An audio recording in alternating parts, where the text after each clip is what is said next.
কি সিগারেট খাও? হ্যাঁ খাই। কেন খাও?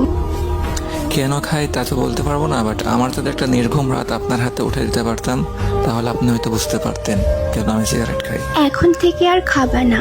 কেন খাবো না? আমি বলছি তাই। আপনি বলছেন মানে? কে আপনি? আর আমার সম্পর্কে আপনি কি বা জানেন? জানি না, আমি বলছি তাই শুনতে হবে। সরি আপু, মাফ করবেন, আমার পক্ষে আপনার এই কথাটি রাখা কোনোভাবেই পসিবল না। আচ্ছা, আরেকটা কথা, তুমি কি রাত জাগো? রাত জাগা পাপীরা অবশ্যই রাত জাগবে, এটা নতুন কি? এটা বলার কি আছে? আজকে রাত থেকে ভালো ছেলেদের মতো ঘুমাই পড়বা।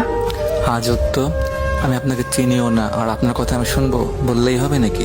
জি, বললেই হবে। আর মুখের উপরে তো কথা বলো কেন? মেরে সোজা বানিয়ে দিব।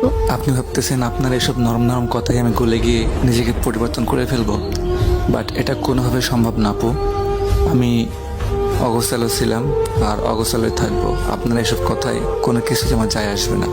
এত অগোছালো কেন তুমি? অল্প বয়সে পরিবারের দায়িত্ব কাঁধে নেওয়া অ্যান্ড একটা মানুষকে খুব বেশি ভালোবাসার পরেও তার দেওয়া আঘাতগুলো আমাকে অগোছালো করে ফেলছে। আমি অগোছালো ছিলাম না। নিজেকে গুছিয়ে রাখতে পারো না? যার জীবনের কোনো ত্রিসীমানা নাই তার জীবনটা গুছিয়ে আর কি হবে? তুমি এত রোগা কেন? খাওয়া দাওয়া ঠিক মতো করো না?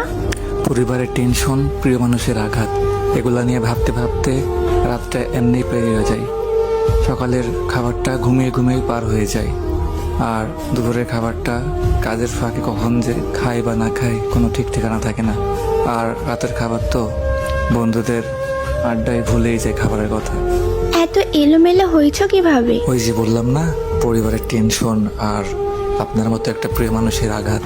ও আচ্ছা, আসলে তোমার জীবনের মানুষটা ভুল, এই জন্য তুমি ঠকে গেছো।